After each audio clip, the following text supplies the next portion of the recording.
cool. I mean, like, there's like 8 containers, but Yeah. they make some really nifty stuff. All right, your cameras are live.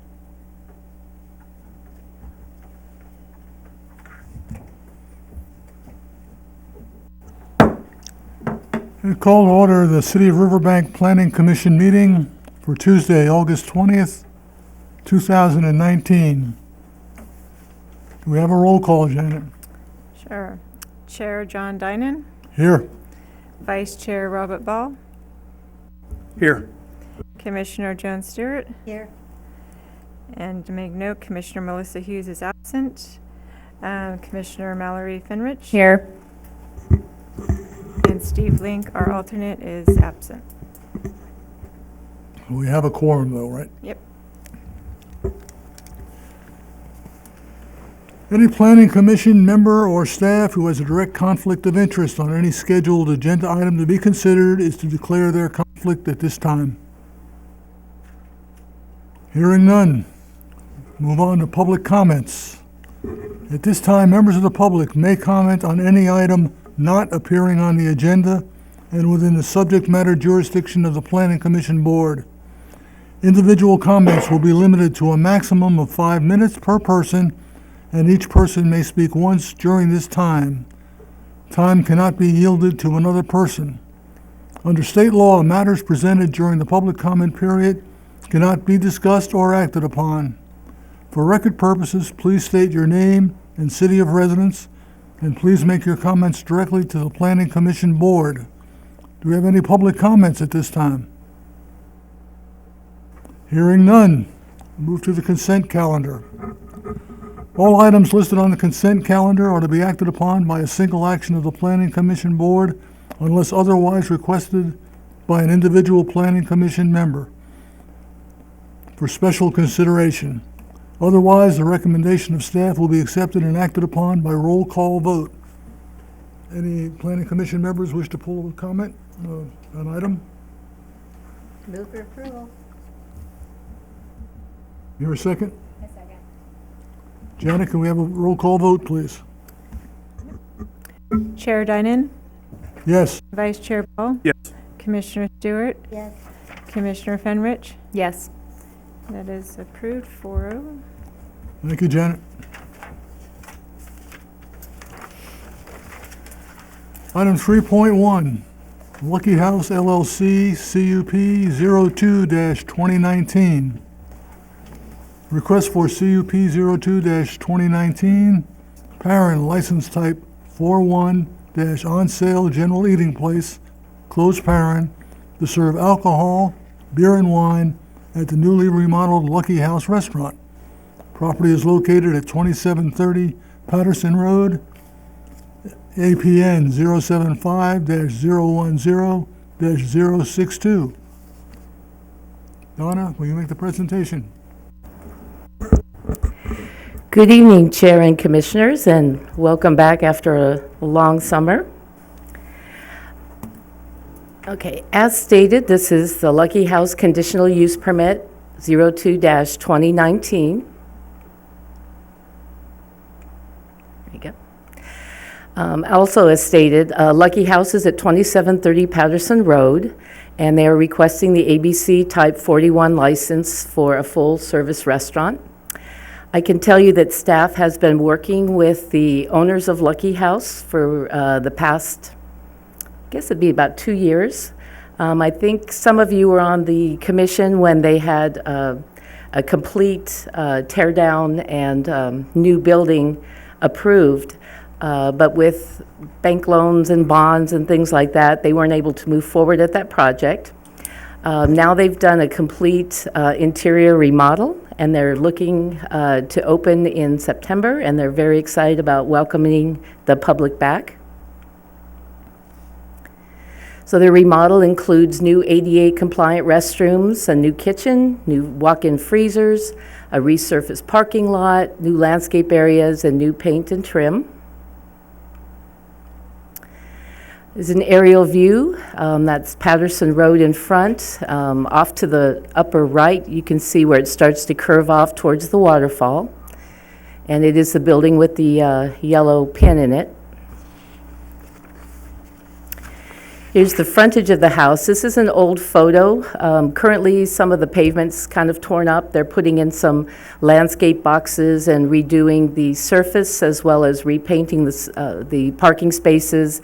And they will have a safe path of travel that goes from the door to the public sidewalk.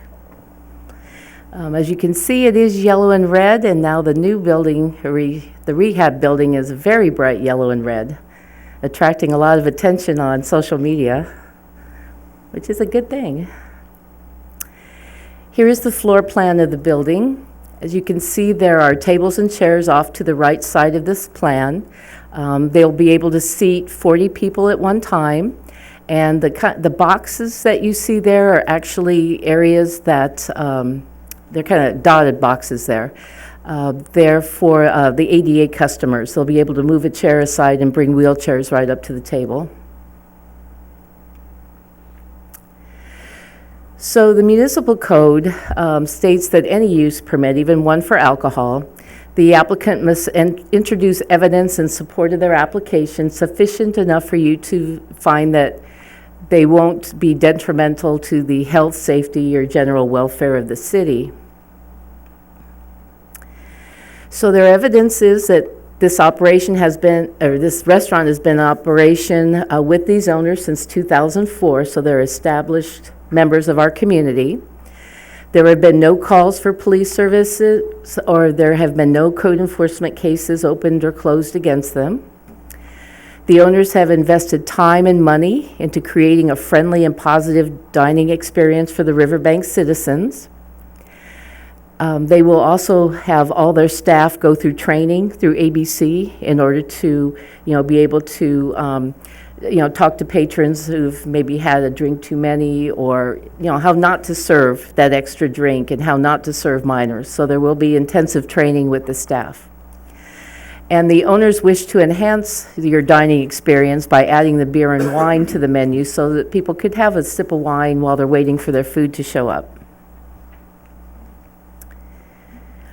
So it's recommended that the applicant has submitted, the recommendation is that you should determine that the applicant has submitted sufficient evidence for the Planning Commission to consider, that the project is categorically exempt under CEQA, and approve the conditional use permit pursuant to the findings and conditions in the resolution that we attached to your staff report. And I'd be happy to answer any questions. I had thought the applicants would be here. I just talked to them this week, so something must have come up. Any questions? No? No? Any comments from the public? Hearing none. Entertain a motion to approve this recommendation. Did you open and close public hearing? Okay. Public hearing is now open. Any member of the public that wishes to speak? Public hearing is now closed. Thank you, sir. You're welcome. Thank you. Once again, I entertain a motion to approve. Motion to approve. I second. Roll call vote, Janet? Chair Dynan, Yes. Vice Chair Ball, Yes. Commissioner Stewart, Yes. and Commissioner Fenrich. Yes. Okay, that passes 4-0. Thank you. Item 4, Planning Commission direction. Item 4.1, downtown murals. Donna, are you going to handle this one as well? I sure will. Thank you. So while we're getting the PowerPoint up, I'll go ahead with the summary. So the city has been in contact with, with a downtown business that is wishing to install a mural on the side of their building.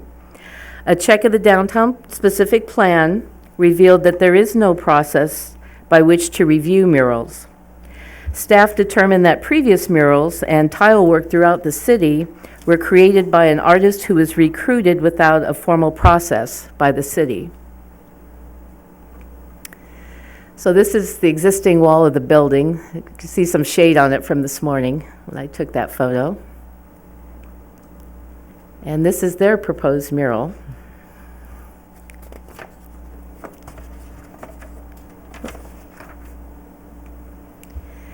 So the mural is meant to be a reflection of the business within the building, Riverbank Wellness. It portrays a sanctuary of calm, quiet, healing, and learning. And they believe that this mural will attract people to their business, people that maybe don't want the high-energy atmosphere of flavors on the other side of town. So the downtown specific plan does contain some general principles and guidelines on how structures should look, but it doesn't really speak directly to murals. Some of these principles are that the buildings should appear welcoming and support pedestrians with facade design, that buildings should be distinctive and monotony should be avoided, and all visible building facades shall maintain a high degree of finish and articulation. Also, we should promote attractive and active streetscapes.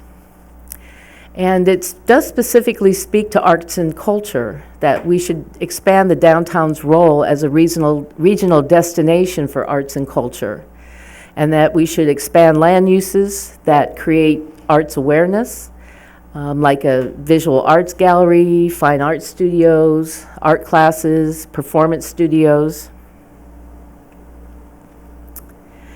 There's also a section on site plan review. Most of it, as you can see, would pertain to the building itself, like building placement and layout.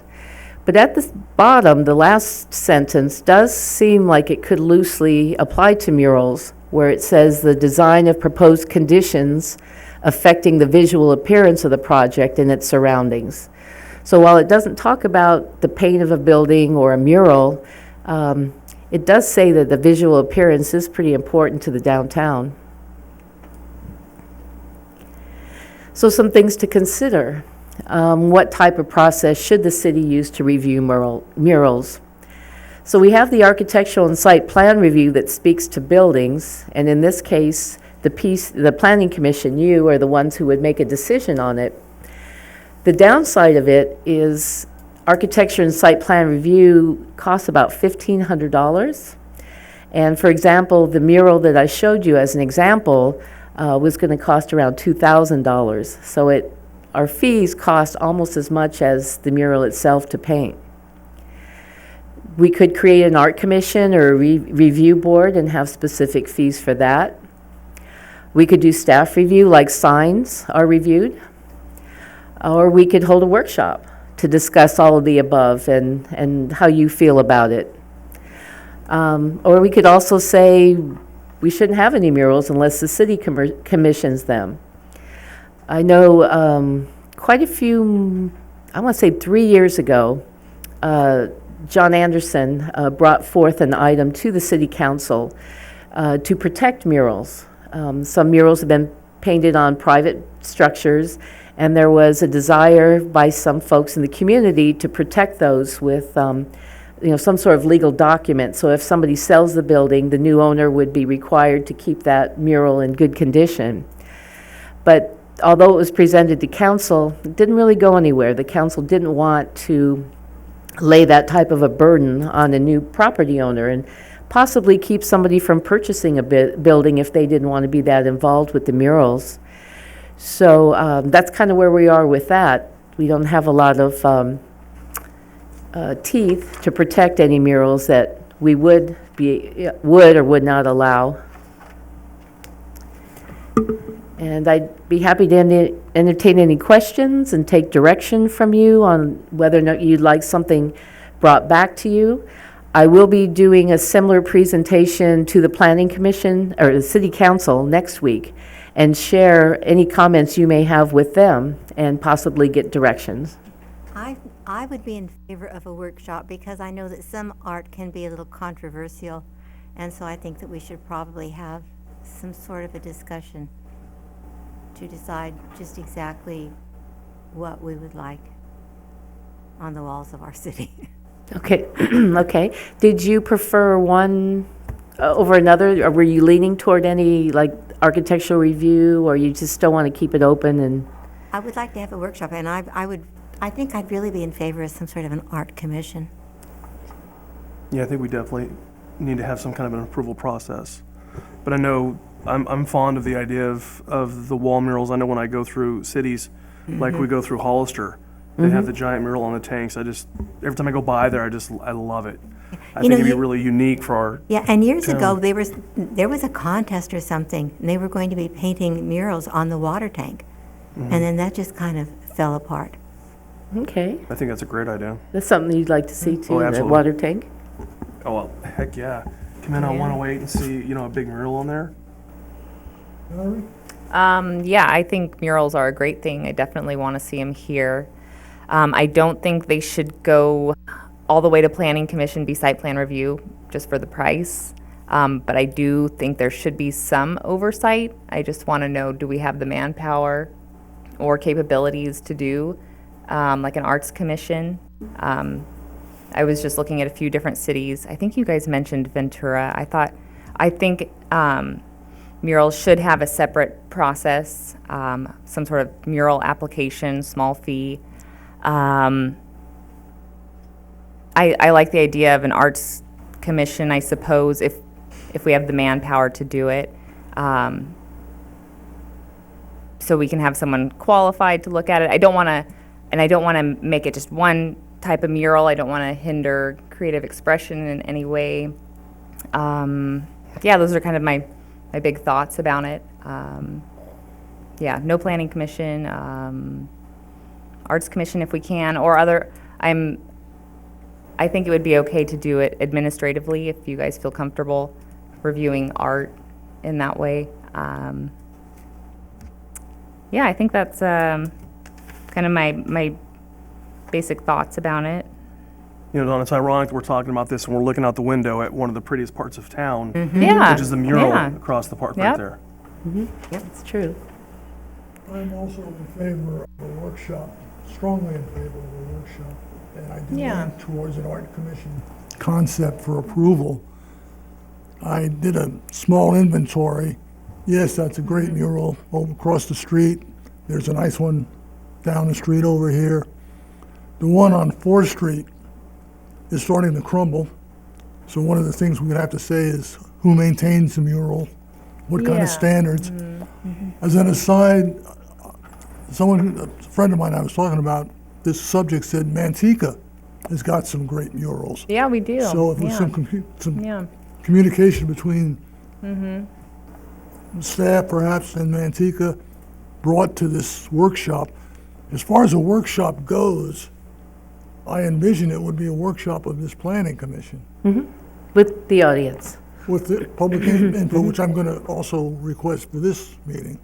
But yes, is everyone on that same page? That Yeah, it I would think be so, the- to talk about it a little further, kind of. So nail our if we could thoughts down. schedule a public meeting with that subject alone, murals, Just do a separate workshop on murals?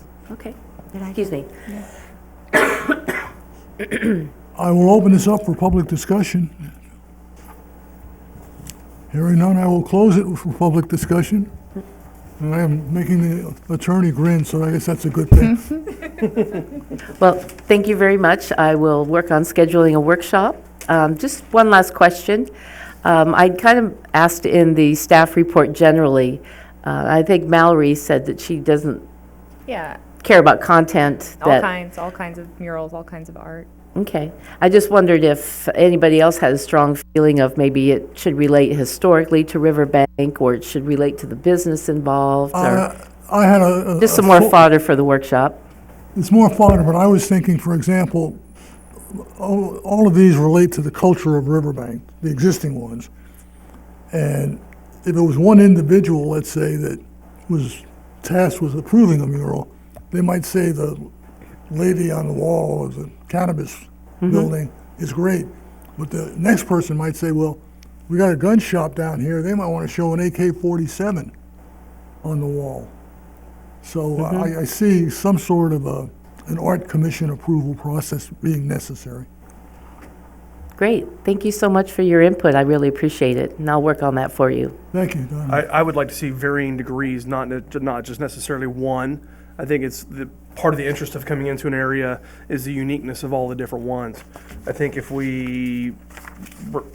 they make it very consistent, halfway through the neighborhood, you're going to be like, it's the same stuff. Ah, So I like the uniqueness, it's might not be a good thing to people driving through driving through downtown. They're looking, they're craning their neck at all the artwork. But I think it would be more interesting to not restrict it to one specific genre. Okay. I agree. You wouldn't really want to stifle any artistic expression, not if it's in a good case and we have no fault with it. And that's all stuff we can Freedom of discuss the at this artist. workshop. Great. Perfect. Thank you so much. Item 4.2, I've been waiting all night to say this, tiny houses. I think I've seen 1 or 2 episodes of that TV show that deals with them. Yeah. I wouldn't fit the tiny house. So tonight, for your viewing pleasure, we have our new associate planner, Gabrielle Salazar, who will be presenting this item. Thank you, Gabrielle. Welcome. Thank you for having me tonight. Is your microphone on? I got him. Okay. Thank you. Nice to meet you, Planning Commission. So the item, as Donna mentioned and Janet, is the tiny houses. So I'm sure all of you have read, with the city and the county and the state talking about a significant shortage in housing all over California. And because of this shortage, cities are asked and requested by the state to kind of think of creative ways to work to remediate and resolve and work to increase more housing production in the state. So 2 of the state requirements that set objectives and goals for housing production, one of them is the regional housing needs determination, and these are done per county. So the latest one is for January 1st, 2014 to September 30th, 2023. And for those about 9, almost 10 years, the city or the county is supposed to have a goal of 21,330 units.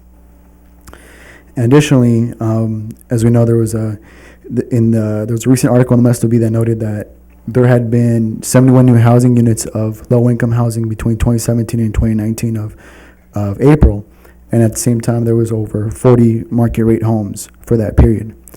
And then, like I mentioned, there's another state requirement and incorporated within the general plan where it talks about the housing element. And in the housing element, the city is also supposed to indicate, places or opportunities for possible housing.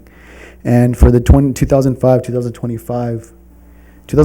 2025 general plan land use element, it estimated that there would be 10,700 new dwelling units by 2025 in the city of Riverbank. So far, we've had some housing, like I said, in the last couple of years.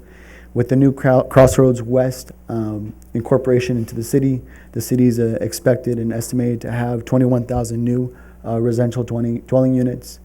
Similarly, in the next few years, we also anticipate to have 400 new residential housing units on the east side of the city. And combined with those two, the city is still short and not meeting its housing production goals for the city, and then also as part of the county. Even though I will say the city of Riverbank is one of the leaders in the county of the cities in providing more housing. So with that being said, tiny houses have become, as you've seen on Netflix and other TV shows, as possible opportunities for people who encourage or want to minimize the way they're living, or as creative ways to look for housing in communities.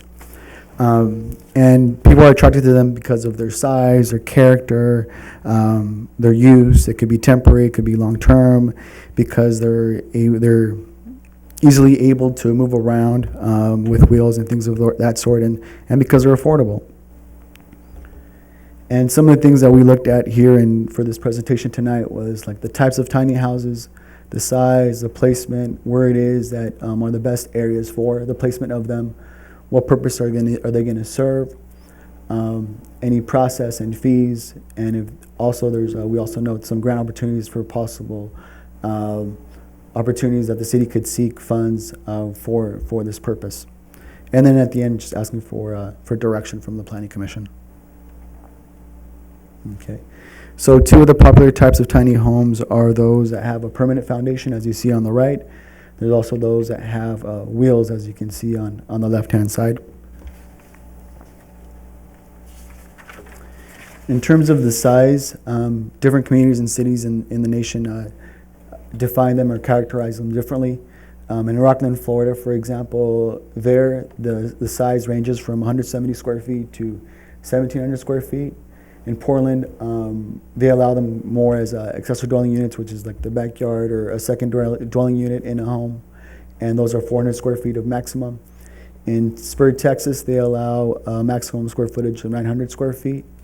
In Santa Rosa, they allow a junior accessory dwelling unit of 500 square feet maximum. The International Residential Code defines the tiny home maximum as 400 square feet. Currently, the city's land use regulations indicate that for a minimum dwelling unit in the city, you need at least 900 square feet of that dwelling unit.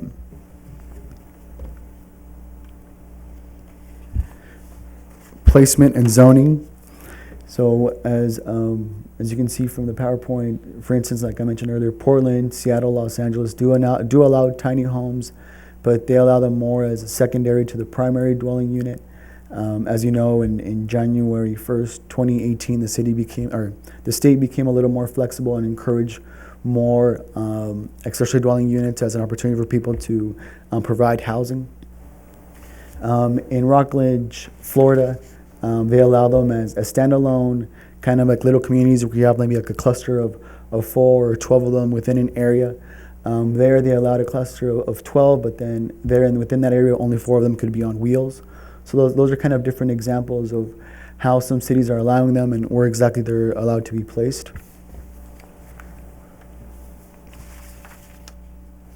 So the purpose, there's different purposes that they could be used for. It could be for temporary housing, for homeless folks. It could be for temporary housing for if there's construction going on in the primary dwelling unit.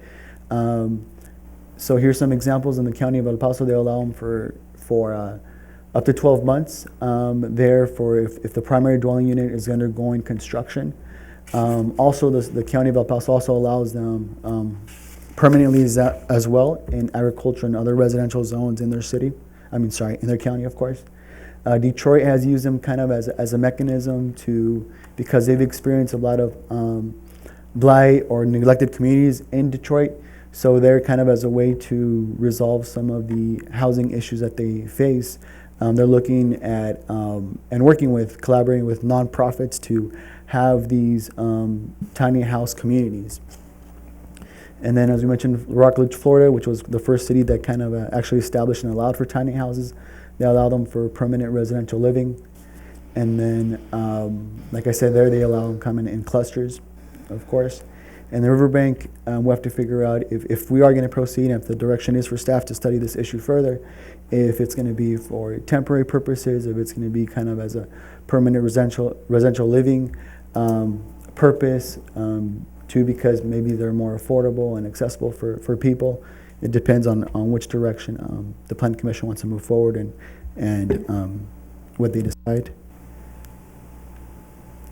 In terms of process and fees, some of the things that we have to consider, and if we have a further discussion with more additional information, like a workshop, is for us staff to look at kind of the cost and fees and whether those fees are going to be significant that they'll deter people from pursuing tiny homes, or where they're accessible that people could want to and encourage and actually apply for those kind of permits.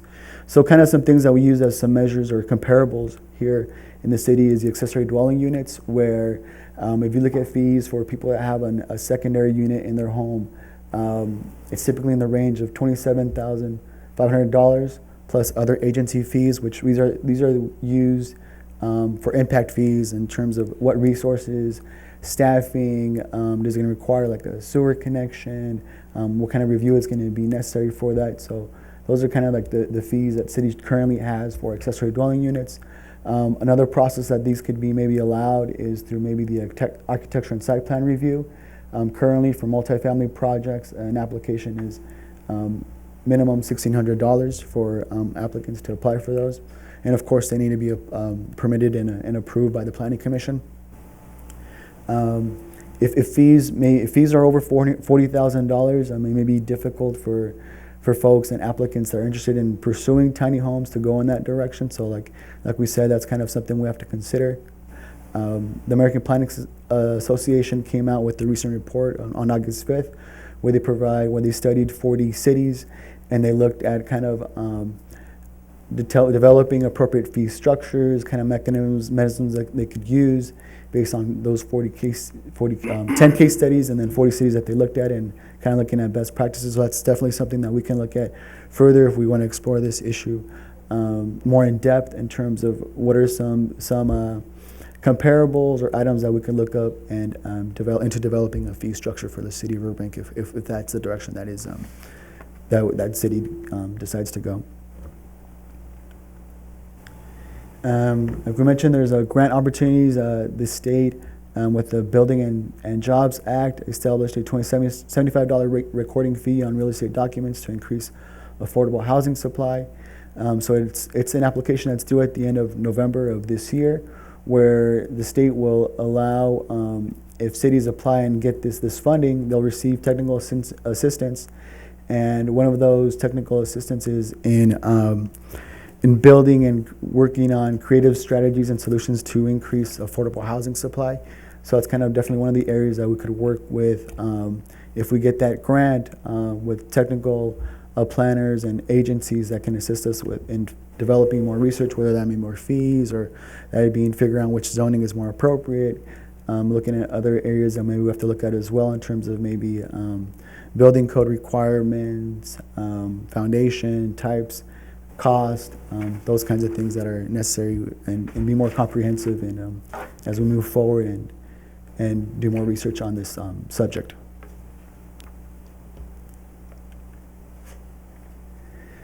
So with that being said, in terms of what's the next step that city staff should take, if it wants to consider, one, does the Planning Commission want to consider tiny houses as an option? Two, in terms also looking at what size, what's the minimum, what's the largest that the city is willing to consider for square footage wise? Is it the same as the threshold of 900 square feet for the minimum dwelling unit right now that exists? What zones are most appropriate for it? Is it single family zoning as a secondary unit? Is it maybe more in the R3 multi-family, multi-density residential use? Is it a planned development where you have maybe a planned development, or if you have a cluster of homes of single family tiny homes that could be in an area? Again, like we mentioned, what's the purpose? Is it for temporary living, possibly for homeless folks? Is it permanent living? Is it for homes that just want to have a secondary unit in their backyard? Do we want to see maybe a community on a vacant lot that could be maximized and used to its best potential? Those are kind of different purposes or reasons that tiny homes can exist and be used. And also, too, what's the appropriate process? Is it administratively with staff over the counter? Is it a building permit? Would it be maybe through the architecture and site plan review process, where the Planning Commission has an opportunity to look at them, review them, look at issues that are important like architecture, parking, location, those kinds of things. And then in terms of the next step, if the Planning Commission decides that we should move forward, also getting direction on terms of we should apply for that planning technical grant that's available by the state that could probably help us out and get some funding in terms of where we do more research on this subject matter, and kind of developed a game plan and something more comprehensive to help out the Planning Commission make a decision, and then also the City Council. And then also, too, it could be maybe a recommendation for another workshop on this issue further, so we could hear from the community, or it's completely up to the Planning Commission. I know Donna is presenting this item further at the next City Council meeting next week to also receive and include your comments for the City Council as well. So that concludes my presentation. Just look forward to hear from your questions on tiny houses. So thank you. Any questions, Joe? Oh, of course I have. Now, you're in Manteca, you have a few, is that what you said? Right now, we just have accessory dwelling units. We're trying to figure out tiny homes. In my mind, I was trying to envision this as you were speaking. I was thinking, well, could it be something like a mobile home park, only with all these little tiny houses there? And of course, we would have to think about all of the utilities and all of the city requirements that would have to be met. But in my mind, that's what I was thinking. But you have like secondary structures on private residences? Yeah, same as here in Riverbank. The only way we can do it now is if it's an accessory dwelling unit, like a little granny unit in the backyard of someone's single-family home. That's really all we have set up right now. And then I was thinking some of them are on wheels for people that actually want to treat them almost as a travel trailer, right? And then the permanent structures. It opens up all sorts of interesting possibilities, doesn't it? Yeah, my question is where's the delineation between RVs and mobile homes? Perfect. Yeah, go ahead. My understanding from what I'm seeing is it could be anything. I mean, we can set that. Or the But it's city can almost set like that. instead of a trailer park, we're gonna have a trailer neighborhood. Right. Or Well, we if- could if it's a- decide to not allow them with wheels, and then we'd have a differentiation, but Well, yeah, but there's a tiny home is kind of a word that was branded for TV shows. I mean, a mobile home's a tiny home too. It's just not crafted sure, like yeah. on a TV show, but it's still virtually the same thing. So right now, what are the laws for mobile homes under the title of tiny home?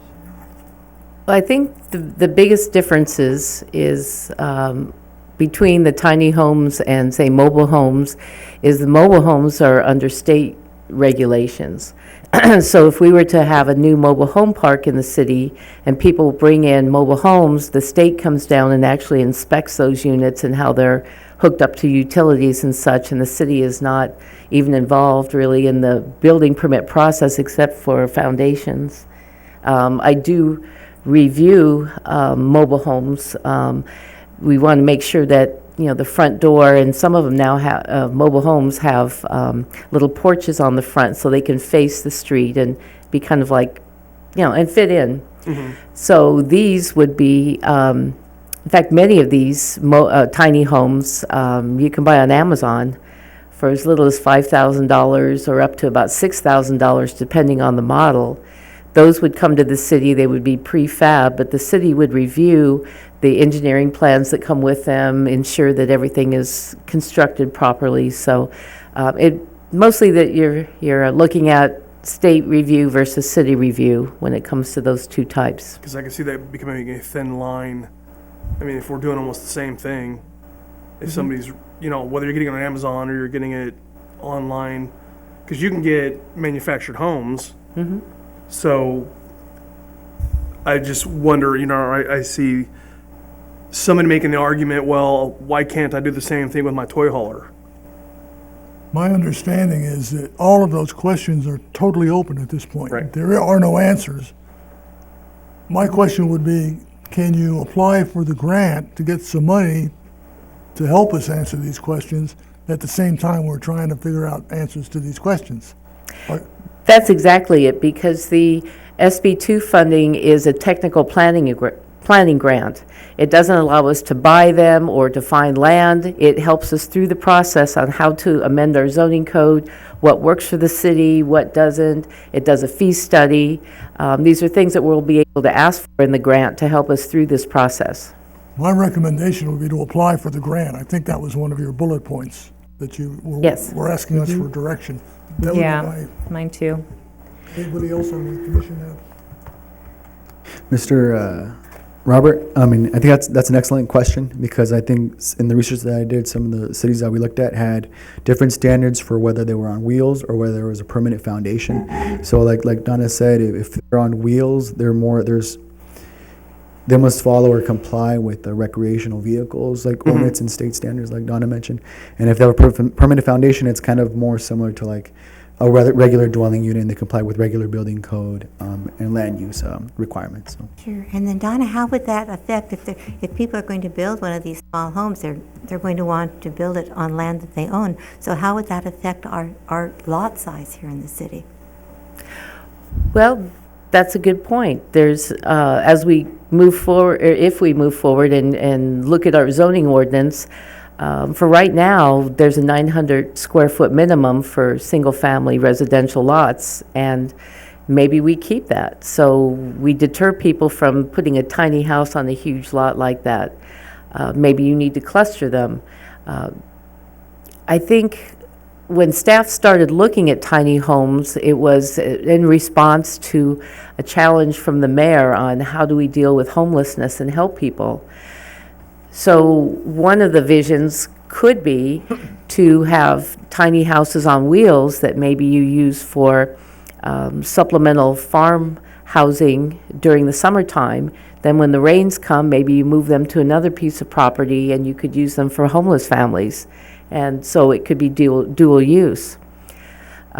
We have some very large families that ethnically or nationality-wise like to live together, several generations. Maybe a person could have a 6,000 square foot lot and have 4 tiny houses on it and have their whole family living there. The junior ADUs that were mentioned earlier, I believe that was for Santa Rosa, they allow those to be put in with just the bedroom, basically, and no plumbing. Really? You use it like a bedroom, and you come into the house and you interact with the rest of the family. Then when it's bedtime, you just go outside to sleep. So it could help with some overcrowding issues as well. There's a possibility we could just look at it only as an ADU. Instead of having an accessory dwelling unit in your backyard, maybe you have 2, one for each set of your in-laws. It does open up a lot of possibilities, and because you like tiny houses doesn't mean we have to have them all here in the city, all the options. We can narrow it down to 1 or 2 and kind of see how it goes, and then expand over the years. Food for thought.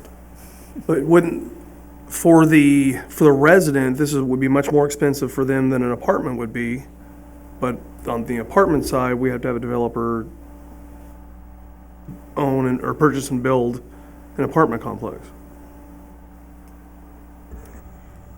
I'm not sure what the question is. Well, You just- what I'm saying is though, is for someone to get into one of these, there's gonna be quite an expense and a time frame to get into, and because we're talking about, housing, you know, lower affordable housing.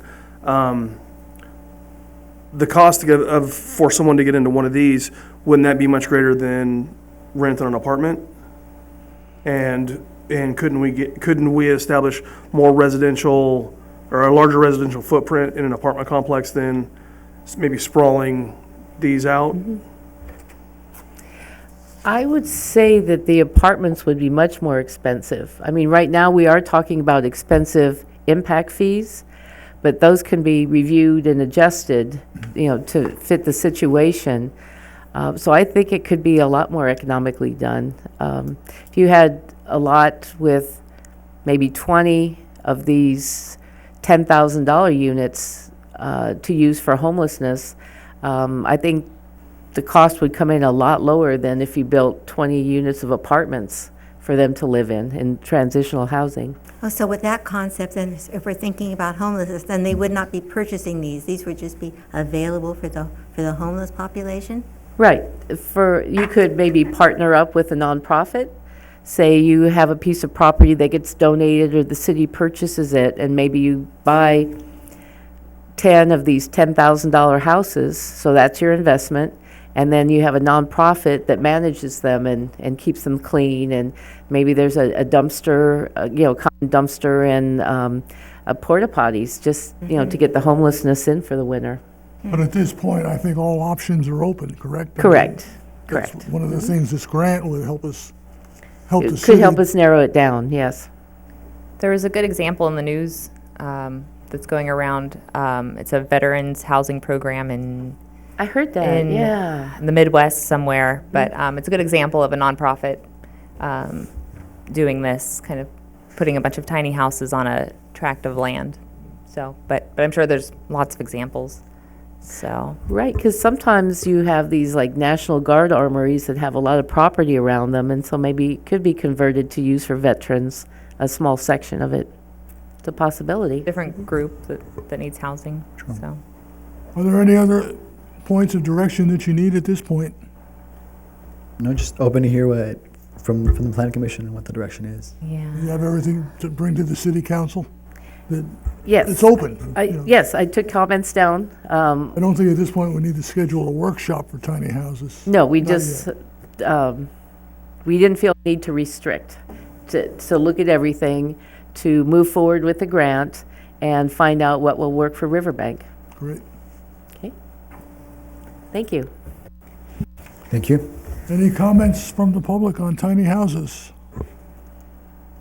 Hearing none, close the public comment section. Thank you, Gabrielle. Moving on to item 5, planning commission comments. Any comments from the planning commissioners? I've got, Wait, I have a question. And somebody asked me this question the other day, and I know that the state has softened the requirements because of the housing shortage, but I'm not sure. So if somebody has a very large family home and they're kind of empty nesters, is there a way that they can legally convert part of that home into an apartment in that same building? Yes, it would be an attached second dwelling unit or accessory dwelling unit. When we talk about like these granny flats, they could be in your home, they could be attached to your home, and they could also be detached in your backyard. Okay, and so tell me again the legal term for this type of a thing? An accessory dwelling unit. Thank you very much. You're welcome. At this point, we do have an ordinance where we do allow people to have accessory dwelling ordinances, or accessory dwellings in their yards, and it is currently at staff review. Thank you. my daughter and I were talking about that as I'm living alone and, if I fall down, which I'm liable to do at any given time. So, yeah. Okay, we're still on Planning Commission comments. I attended 2 meetings, the town hall meeting with Congressman, Harder? thank you, Josh Harder. I got a chance to speak with him for just a couple of minutes. He's aware of Crossroads West, and he also brought up the Army plant. And what are we going to be doing with the Army plant? So that was just good to know. And I also attended the time capsule ceremony last Saturday. And hopefully we've got a new time capsule that will actually have something in it this time. And Councilman Uribe is in the audience. Councilman, do you have anything you'd like to add? Nothing to add, no. Thank you for attending. And any county referral correspondence or information? No. Any staff comments? Yes, I will share with you what happened at the last city council meeting. Well, the last one was actually canceled, but the one before that wasn't canceled, the city council decided to allow the moratorium on cannabis dispensaries to expire. Therefore, we can take in new applications for dispensaries where we had one on hold, and I'm working to process that one right now. They have a development agreement draft that they're reviewing, and so you might see something in a month or two with that project. I've had 2 other inquiries that didn't seem really serious, and then I did accept a business plan for a cannabis dispensary, and the city manager and I currently have that business plan under review, and we should probably determine early next week whether or not they'll be invited to submit an application. Besides that item, let's see. We also reviewed further electronic sign locations.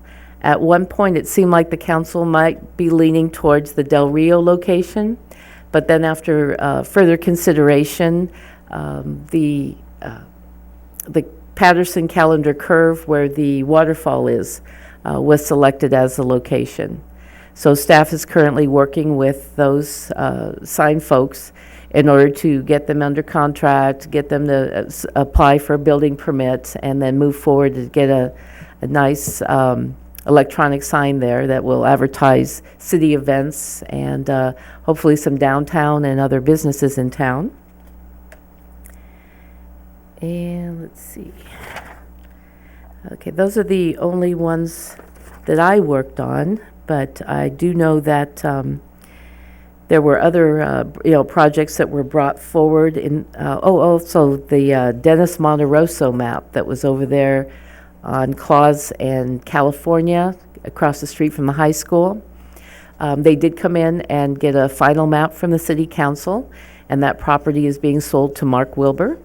And Mark is just about finishing up the Diamond Bar West homes. So then he will move to the Monterosso site and build 9 houses there.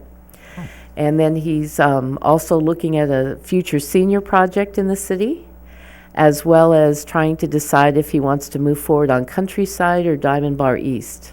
So there's still some things in the background kind of percolating, and we should still be able to see some new houses in the next couple years. Great. Yeah, and I guess we adopted a feral cat ordinance too. We have been working with Oakdale Animal Services, and so there are new rules and regulations in place. I guess you could say a new sheriff in town. And so hopefully the feral cats will get what they need, and the people that take care of them will be able to comply, and we'll all be able to get along. Thank you. Thank you, Donna. Right now, the next regular scheduled Planning Commission meeting is September 17th, 2019. And if there's no other business, meeting is adjourned. Unless they cancel it. Unless they cancel. But they wouldn't do that, would they? I didn't see you at that town hall meeting.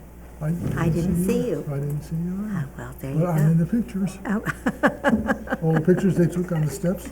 oh, really? Oh, you're talking about the town hall meeting. Yeah.